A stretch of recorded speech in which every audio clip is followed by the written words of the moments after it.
Hey everyone, welcome back to my channel Explore with Aditi Vyas. In today's video, I'm going to discuss the Arrhenius equation and then we are going to discuss Arrhenius gave a relationship between weight constant and temperature.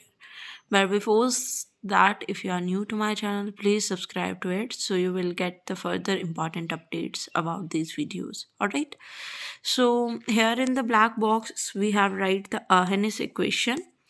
And according to Arrhenius equation, K is rate constant, A is frequency factor, and R is a gas constant, T is temperature, and EA is activation energy.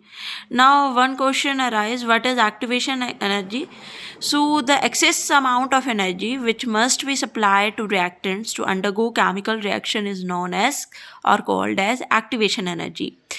मतलब कि एक बहुत ज़्यादा amount में जब हम energy provide करवाते हैं किसी भी रिएक्टेंट को, ठीक है, सप्लाई करवाते हैं रिएक्टेंट्स को, किस लिए? ताकि वो एक केमिकल रिएक्शन शो करें या अंडरगो हों केमिकल रिएक्शन के लिए, ठीक है, तो उसको हम बोलते हैं एक्टिवेशन एनर्जी। और ये जो एक्टिवेशन होती है एनर्जी, वो डिफरेंस होता है किसमें? थ्रेशोल्ड एनर्जी के बीच में एंड एवरेज और काइनेटिक एनर्जी के बीच में, ठीक है, कि जो हमारे पास कोई रिएक्टेंट है उसकी जो काइनेटिक एनर्जी है या थ्रेशोल्ड एनर्जी है, इनके बीच में, दोनों के बीच में जो भी डिफरेंस आएगा उसको हम बोल देंगे ये इसकी एक्टिवेशन एनर्जी है। कि किसी भी रिएक्टेंट को हमें केमिकल कंपाउंड या केमिकल रिएक्शन में प्रोसीड करवाने के लिए इतनी एनर्जी चाहिए ताकि वो एक रिएक्शन शो कर सके। तो एक्टिवेशन क्या है? Threshold energy minus average kinetic energy of the reactants, ठीक है। तो E A is equal to E T minus E K E. Right, तो इतना सी बात क्लियर होगी हमें कि आर्हेनियस इक्वेशन के जितने भी हमने यहाँ पे इक्वेशन लिखी है उसके बारे में, कौन क्या चीज़ है, के क्या है, ए क्या है, टी क्या है।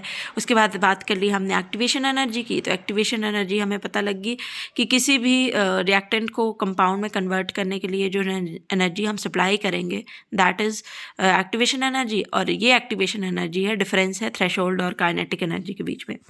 अब बात आती है ट्रांजिशन स्टेट और एक्टिवेटेड कॉम्प्लेक्स स्टेट की, कि जब भी हम एनर्जी सप्लाई करते हैं किसी भी रिएक्टेंट्स के लिए ताकि वो केमिकल रिएक्शन प्रोसीड करे और हमारे पास प्रोडक्ट की फॉर्मेशन करे, तो वो इतना सिंपल नहीं होता। उससे पहले एक जो हमारे पास है वो स्टेज फॉर्म होती है, ठीक है। जब ये रिएक्टेंट्स कन्वर्ट होते हैं प्रोडक्ट्स में, जब ये एनर्जीज कन्वर्ट हो रही होती हैं, तब हमारे पास एक स्टेज की फॉर्मेशन होती है और उसी स्टेज को हम बोलते हैं ट्रांजिशन स्टेट और एक्टिवेटेड कॉम्प्लेक्स स्टेट, जहाँ पे हमारे पास बॉन्ड की ब्रेकेज होती है और फॉर्मेशन होती है, ठीक है।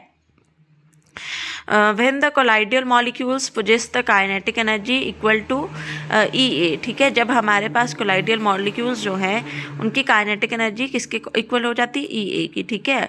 और एटॉमिक कन्फिग्रेशन जो है स्पीसीज़ की वो फॉर्म्ड होती है at the stage different from the reactant as well as product, कि जो भी हमारे पास एटॉमिक कन्फिग्रेशन होगी स्पीसीज़ की वो डिफरेंट होगी, किससे? रिएक्टेंट से भी और प्रोडक्ट से भी। और उसी स्टेज को हम बोलेंगे इंटरमीडिएट, ठीक है, कि बीच में जो हमारे पास स्टेट फॉर्म हो रही है। एग्जाम्पल की यहाँ पे बात कर लेंगे तो हमारे पास H2 और I2 है और उससे 2HI बन रहा है, ठीक है। तो ये तो आ गए रिएक्टेंट्स, ठीक है, कि 2 हाइड्रोजन है और 2 आयोडीन है। अब ये हमारे पास एक्टिवेटेड कॉम्प्लेक्स या फिर इंटरमीडिएट या फिर हम बोल सकते हैं इसको ट्रांजिशन स्टेट। तो इसमें कुछ बॉन्ड्स बन भी रहे हैं और कुछ ब्रेक भी हो रहे हैं, ठीक है। बॉन्डिंग जो है वो डॉटेड लाइन से प्रेजेंट की है। अब होता क्या है, ये हमारे पास बहुत ज़्यादा अनस्टेबल होती है, तो इसीलिए हमारे पास क्या है, प्रोडक्ट की फॉर्मेशन हो जाती है। तो यहाँ पर हमारे पास प्रोडक्ट की फॉर्मेशन हो जाएगी। So this is all about Arrhenius equation. I hope you all understand it. Thank you for watching.